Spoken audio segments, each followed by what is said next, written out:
Good morning, everyone, and welcome to our December Coffee with Curators. My name is Diana Belkite, and I am the Curator of Textiles and Clothing at the Museum of History. And I'm delighted today to welcome my colleague, Michael Osborne, who is our Curator of Decorative Arts and also of the North Carolina Executive Mansion Collection. And he's going to talk to you for the next half hour or so about a fun project that we both had the opportunity to work on, Dressing the Abbey, which is a traveling exhibit of 35 costumes from the acclaimed show Downton Abbey that came to us from EDG Exhibit Design Group and Cosprop, the costumiers out of London. And specifically, Michael's going to address the process of supplementing the costume display with furnishings and decorative arts objects from the museums and the Executive Mansion's collections. Before I hand it over to Michael, I want to remind you that if you haven't seen Dressing the Abbey yet, you have about one more month to do so. It closes on January 17th. And you can buy tickets online or in person at the museum. And I'll put the link for online ticket sales in the chat for your convenience during this program. Also, feel free to put questions for Michael in the chat during the program, and he'll have some time at the end to answer them. So without further ado, I'll hand it over to Michael. Oh, welcome everyone to our Coffee with the Curator. And today I'm going to explore how you stage an exhibit and how and why we chose the items we decided to add to Dressing the Abbey. Since the beginning of time, we humans and even animals like the bowerbird have staged our homes to impress, to reflect our personal taste, and to showcase our worldly goods. The home staging industry has boomed into a multi-million-dollar industry in the past few years. Designers and realtors guide us in staging our homes to impress and to create the perfect showcase for potential new buyers. Buyers get ideas how this home might fit into their new lifestyle, while artful staging increases the seller's profit margin exponentially. It's all about the appearance. Everyone, of course, is familiar with staging and set design for theater and movies. It creates the perfect environment and the mood to complement the production. Have you ever considered, though, that museum exhibitions use the same technique? It's an important tool to engage and immerse visitors in the exhibit experience. Staging and design are the foundation in which successful exhibits like Dressing the Abbey create an ambiance and transport the visitor into another time and place. When creating a comprehensive exhibition, many factors must be considered to build a successful, believable museum environment. And this really does, it's like the building of a house and starting a foundation. First off, you start with the time period, and what time period are you talking about and where is it located? And it can vary from country to city to state to region, north, south, west. And then look at your character. What is your character's status? Or the person you're trying to talk about? Are they upper class, middle class, lower class? Are they in between? What culture, what nationality are, and then where they're living in that community and in that time period. Also, their beliefs, their personal beliefs may not be what the community beliefs are. So try to find out their beliefs and where they're coming from. Also find trends in the area. For instance, like in 18th century America, the trends would have been much more on the cutting edge in Philadelphia versus Raleigh, North Carolina. So also check out what's happening in architecture and art and fashion. All of those are linked together. Art mirrors architecture, architecture mirrors fashion, fashion mirrors architecture. So all of those are combined. So take a look at what's going on in those areas as well when you're trying to come up a situation with your character or an environment. You also have to take in the politics of the era, especially if you're talking about certain objects.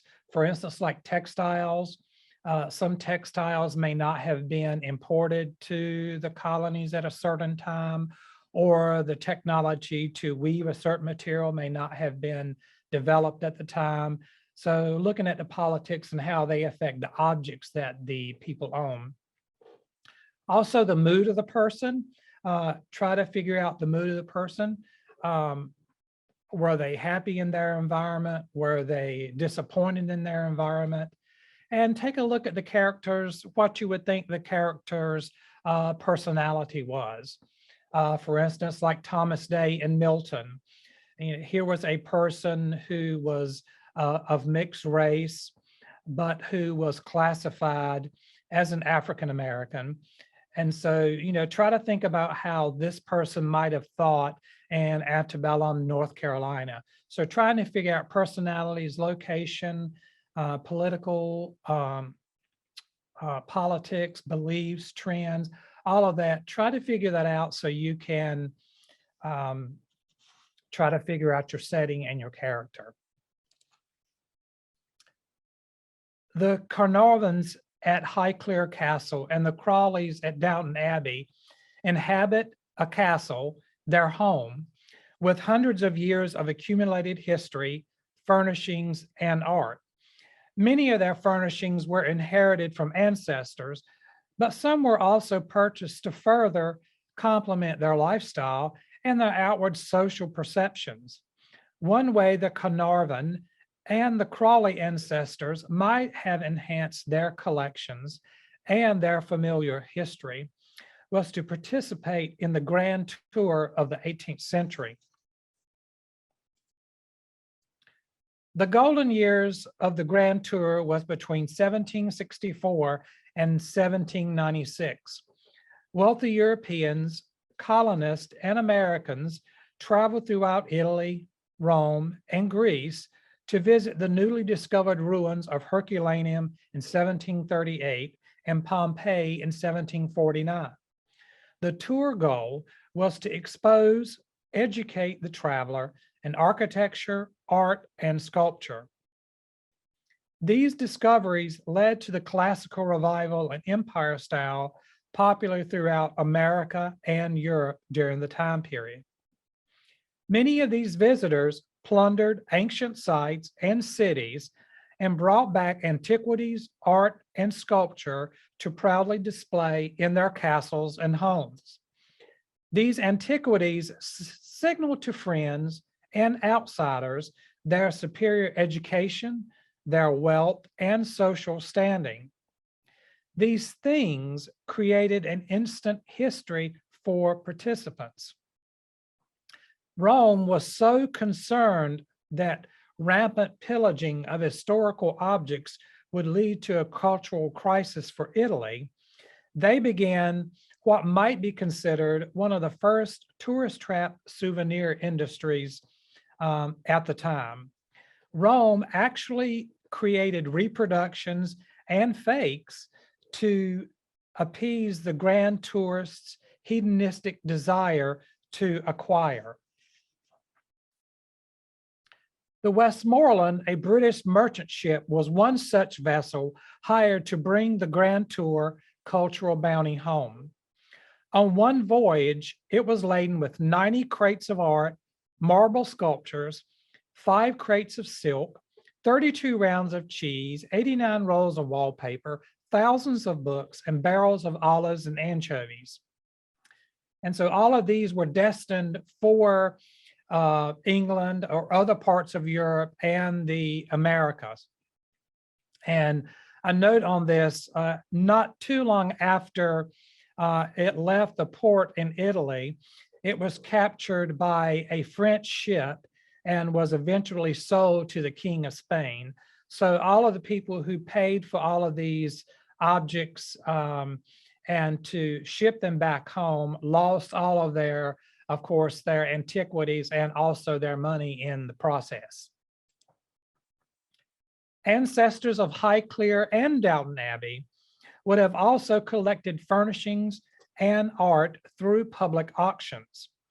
Auctions became popular, and its attendees were considered ruthless in 18th century Britain, so much so that British artists satirized the buying frenzy.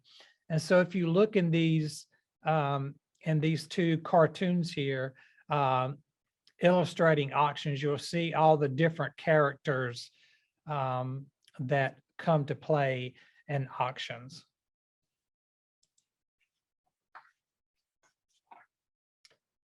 Purchases of contemporary and historical objects further legitimized families historically and complemented family estate. It created instant ancestors. Furnishings and art set the stage for private life and public perception. And I love this image here of Queen Elizabeth, who is inspecting a portrait of herself. And, you know, she's a very private person, but she knows this portrait of her, which is a very private portrait of her, is going to be on public display. So it's always that combination of gauging your privacy, your private persona, and then mixing that with your public persona. And I really think this slide really captures that dichotomy there.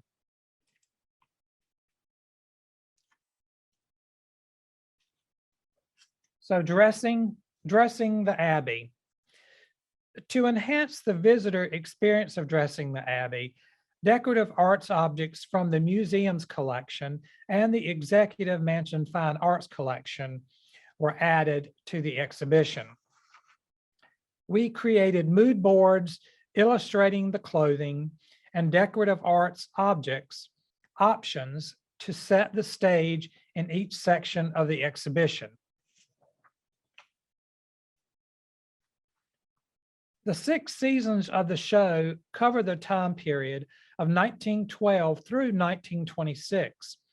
Even though there were definitive stylistic holdovers from the Victorian era and the Art Nouveau era, the focus was placed on the Edwardian period and the Roaring Twenties. Architecture, art, music, furnishings, clothing, and monarchs influenced the style of each era. Neither existed in a vacuum. And to bring it up kind of like to a modern perceptions, you know, the monarchs were really like our influencers of today. They really did influence the style of fashions, clothing, and furnishings in homes.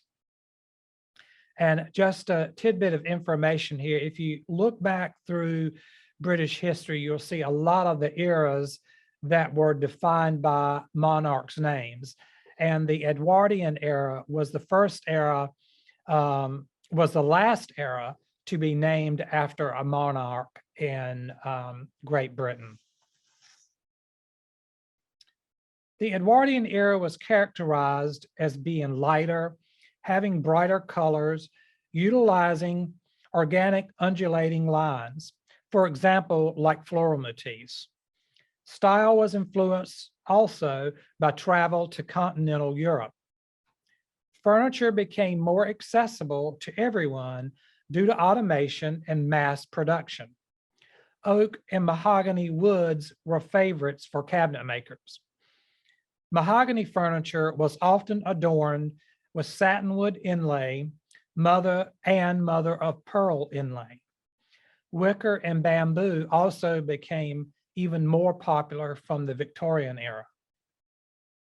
And I'll call out here, if you look at the chair here, the crest rail of the chair, and you can definitely see the flowing vine techniques at the top, and then you will see the mother of pearl, and then see sort of the pattern that you see in one of the dresses here of the floral motif that looks very similar to the floral motif in the chair. And then you'll see the brightly colored flowers, and again, the flowing floral motif at the bottom. So all of these patterns are going through furnishings and textile art and architecture as well.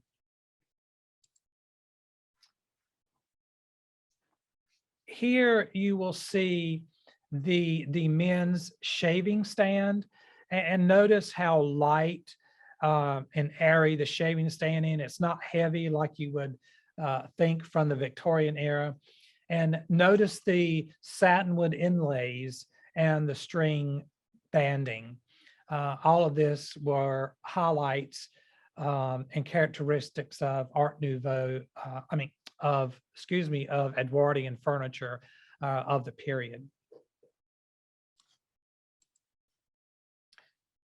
This circa 1850, 1860 Victorian sideboard from the museum collection is said to have been on board the Confederate blockade runner, the Advance. It was operative from 1863 to 1865. It was originally believed to have been from Ireland, but it's carved in the manner of the German Black Forest style. So it's possibly that it could have been maybe carved and manufactured in Germany and then shipped to Ireland later.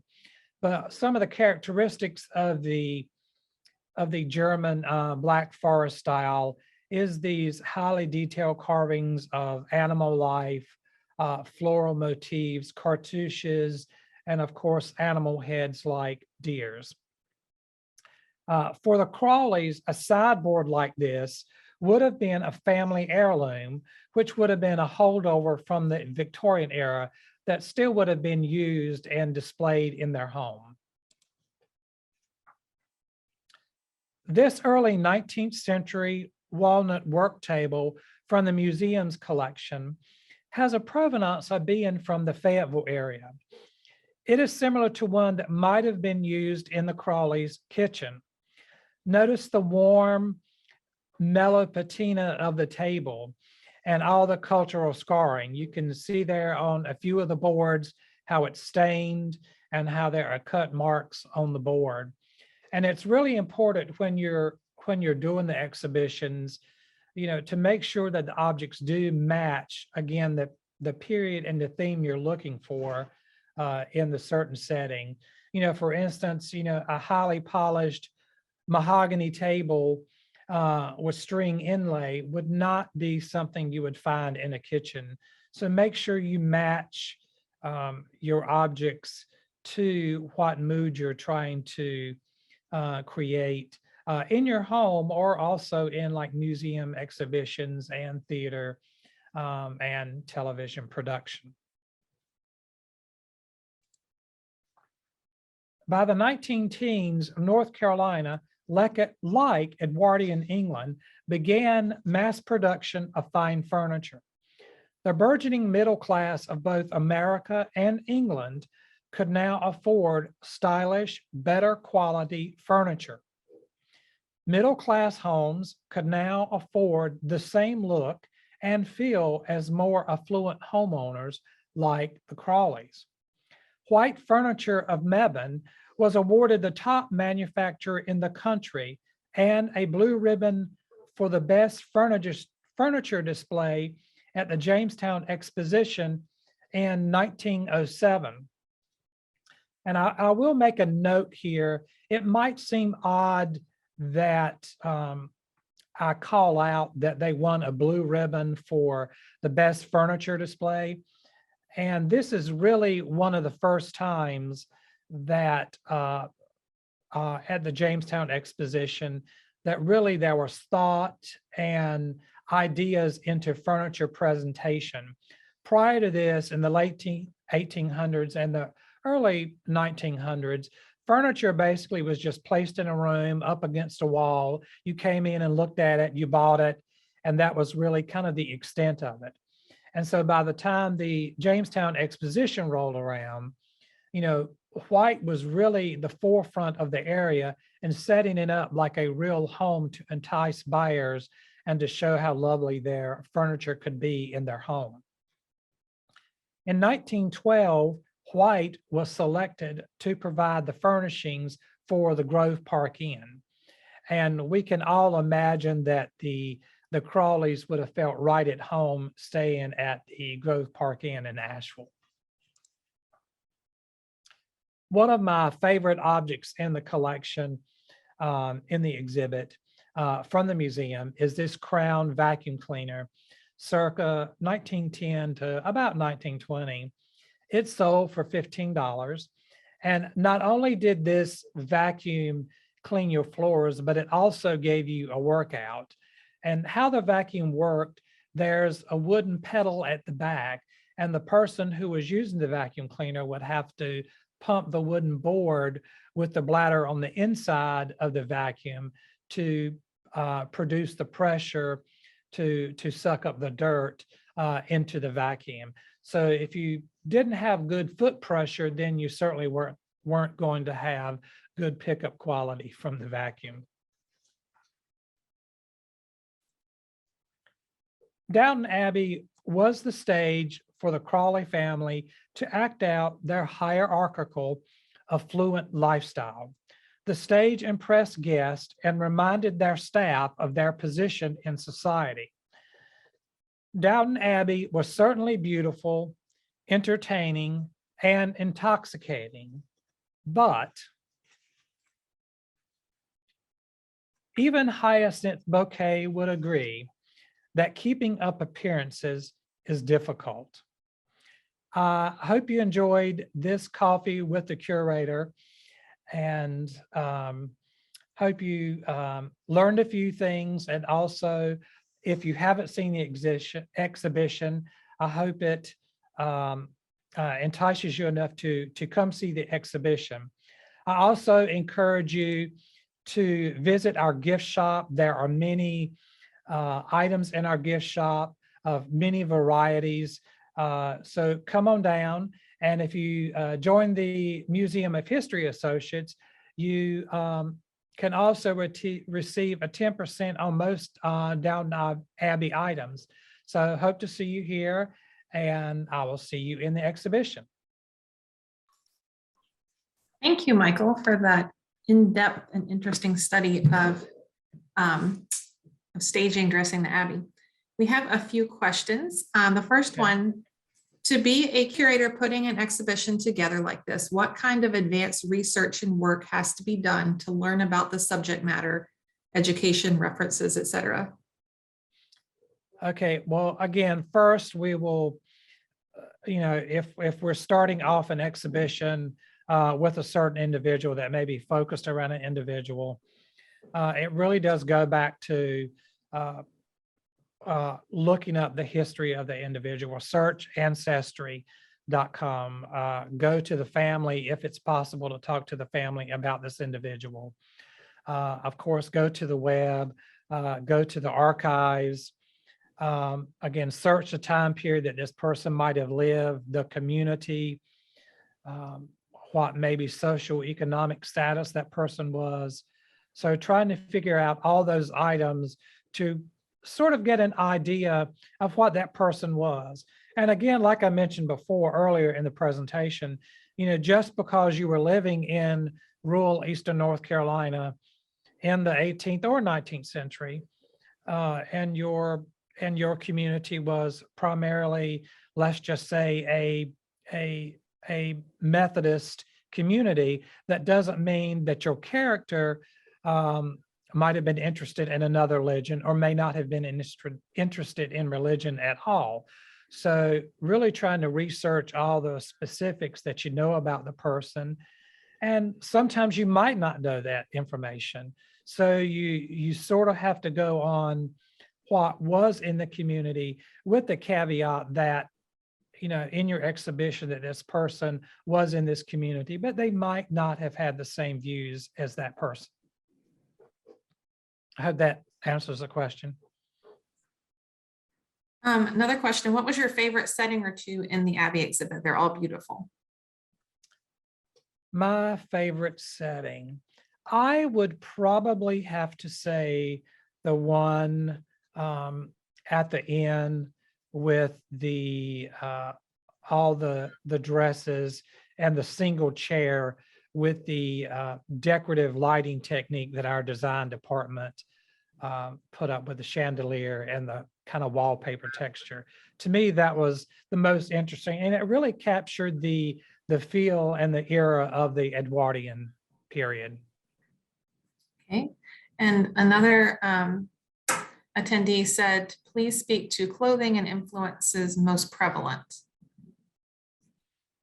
Okay, well, I can't specifically speak to any particular style of clothing or maybe like a designer. But again, you know, when you think about the Edwardian era, it was about using these natural undulating lines and being lighter and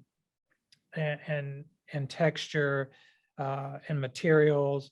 And when you think about the Victorian era, for instance, you know, you think of those heavy dresses, you know, people were covered from head to toe, basically. Basically, that was the style of Queen Victoria. And then when you look at the Edwardian era, you know, the fabrics are lighter. You see the patterns in the dresses become lighter with a lot of flowing vines and techniques and florals. And then even when you move into the Roaring '20s area, you know, you're seeing new things like bugle beads being added and sequins and rhinestones. And again, the dresses are much more flowing. They're lighter texture, lighter fabrics, see-through fabrics. And also you're seeing more skin, which you would not have seen in the Victorian era. So it really is about all these blending of styles and influences from architecture and art as well into clothing. Okay, that is all the questions that I see in the chat. So I appreciate everyone coming, and keep an eye out for our Coffee with Curators programs that we'll be having in the new year. Okay. Thanks, everyone.